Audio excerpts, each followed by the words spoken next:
पहा, दुसरा प्रमेय आहे समांतरभुज चौकोनाचे कर्ण परस्परांना दुभागतात. प्रमेय आहे दुसरा.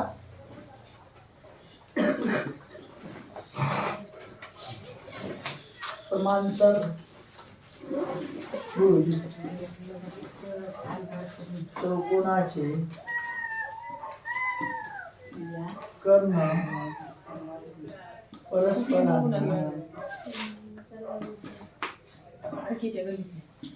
दुभागतात असा प्रमेय आहे.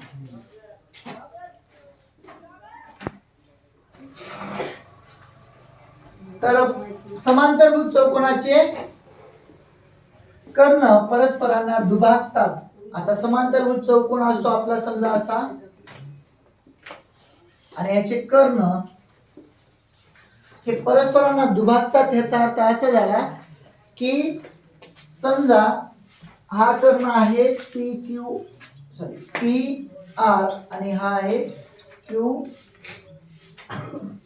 एस आणि इथं आहे ओ. दुभागतात म्हणजे काय, तर हे ओ एस आणि ओ क्यू हे सारखे असणार आहे आणि ओ पी आणि ओ आर हे सारखे असणार आहे. कसे सारखे येतात ते बघू आपण ह्याच्या अगोदर समांतरभुज चौकोनाचे इथले कोण सारखे दाखवले होते, इथले कोण सारखे दाखवले होते, बरोबर आहे. सेम इकडच्या बाजूला पण हा कोण आणि हा कोण आणि इथला कोण आणि इथला कोण सारखा असणार आहे, बरोबर आहे. मग आता तुम्ही जर विचार केला, त्रिकोण POS हा वरचा त्रिकोण आणि त्रिकोण QOR हे दोन त्रिकोण गृहीत धरले, तर ह्या दोन त्रिकोणामध्ये हा इथला कोण आणि इथला कोण विरुद्ध कोण, इथल्या कोणासोबत हा कोण एकरूप, इथल्या कोणासोबत हा कोण एकरूप, म्हणजे हे दोन त्रिकोण काय होणार आहेत तुमचे, एकरूप होणार आहेत. एकरूप त्रिकोणाच्या संगत भुजा एकरूपच असतात किंवा प्रमाणात असतात, हे आपण पाहिलेले आहे.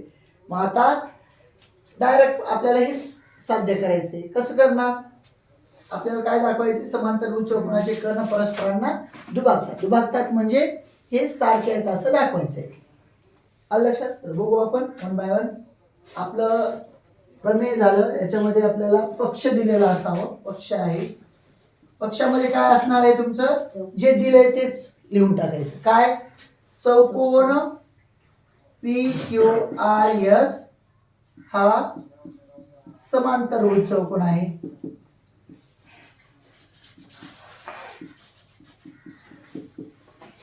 आता समांतरभुज चौकोन आहे म्हणजे काय असणार आहे, PS समांतर QR आणि PQ समांतर RS किंवा SR.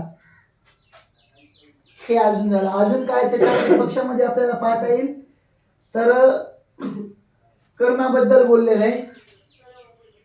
PR कर्ण PR व कर्ण QS परस्परांना ओ बिंदूत छेदतात, त्याला म्हणतात पक्ष. जे ह्या आकृतीमध्ये तुम्हाला दिलेलं आहे ते सगळं छापून टाकायचं. आता अजून एक गोष्ट लक्षात ठेवा, समांतरभुज चौकोनामध्ये त्यांच्या सम्मुख बाजू एकरूप असतात, हे आपण बघितले मागच्या प्रमेयामध्ये. त्या सम्मुख बाजू एकरूप असतात. सेम आता आपल्याला मदतल्यांचं पाहायचंय, तर आपण दोन त्रिकोण गृहीत धरणार आहोत. साध्य काय असणार आहे आपलं, साध्य आहे, साध्य तुमचं साध्य असणार रेख PO, रेख PO एकरूप रेख RO आणि दुसरं रेख SO एकरूप रेख QO.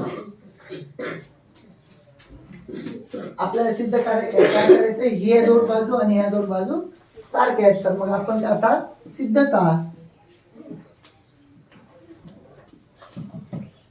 सिद्धतामध्ये दोन त्रिकोण गृहीत धरायचे आपल्याला, POS आणि ROQ.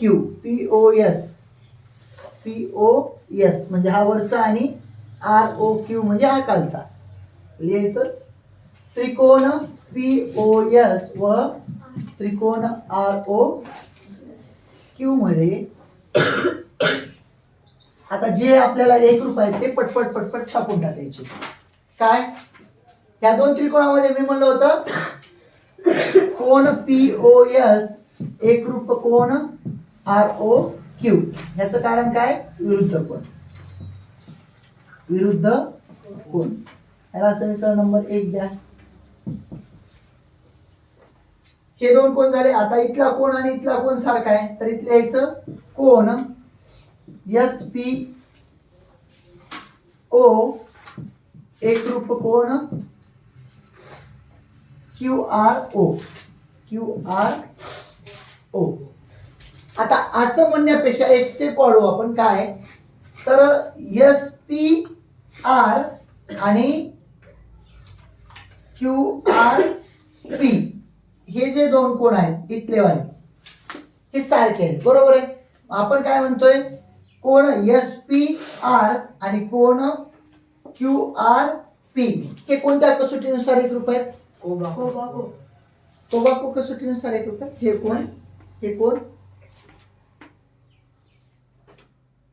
हे कोण आहेत ते कोबाको कसोटीनुसार आहेत का, आंतरयुत्क्रम कोण कसोटीनुसार आहेत ते आपण मागच्या प्रमेयामध्ये बघितले.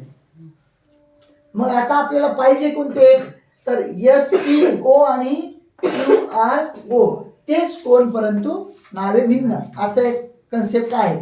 आता ह्यांनी आपल्याला दिलेले कोण कसे आहेत, तर OPS म्हणजे त्यांनी डायरेक्ट इथूनच दिले आणि त्यालाच काय म्हणले, व्युत्क्रम कोण. त्यालाच काय म्हणले, व्युत्क्रम कोण. तेच कोण परंतु नावे भिन्न ते करत बसायची आवश्यकता आहे, डायरेक्ट दिलेले, कारण आपण अगोदरच्या प्रमेयात सिद्ध केले.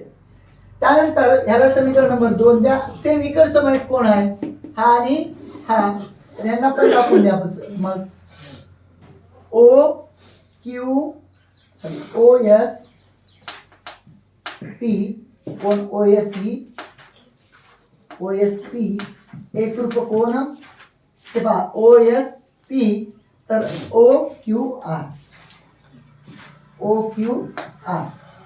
हे पण काय आहे तुमचे व्युत्क्रम कोण.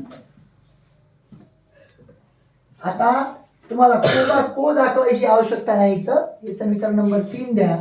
आणि हे तीनही कोण जर सारखे असतील, दोन त्रिकोणातले तीनही कोण एकरूप आहेत, तर आपण काय लिहिणार मग, म्हणून त्रिकोण POS एकरूप त्रिकोण ROQ आणि कोणती कसोटी असणार ही, को.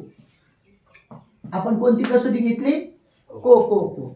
त्यांनी कोणती दिली आपल्याला, कोबाको, म्हणजे दोन बाजू पण सारखे दाखवल्या. तर तुम्हाला बाजू सारख्या दाखवायची आवश्यकता नाही, कारण तुमच्याकडं बाकीच्या गोष्टी सगळ्याच आहेत. तुम्ही कोणत्याही कसोटीनुसार यांना एकरूप दाखवा, काही करू शकता. इथं फक्त को कसोटीनुसार सुद्धा एकरूप होऊ शकतात. चला आता इथे यायचं मग. म्हणून आपल्याला काय दाखवायचंय, बाजू ते आपलं साध्य जे आहे ते लिहून टाका. PO एकरूप बाजू RO आणि दुसरं काय, बाजू SO एकरूप बाजू QO आणि इथं लिहायचं एकरूप त्रिकोणाच्या संगत भुजा.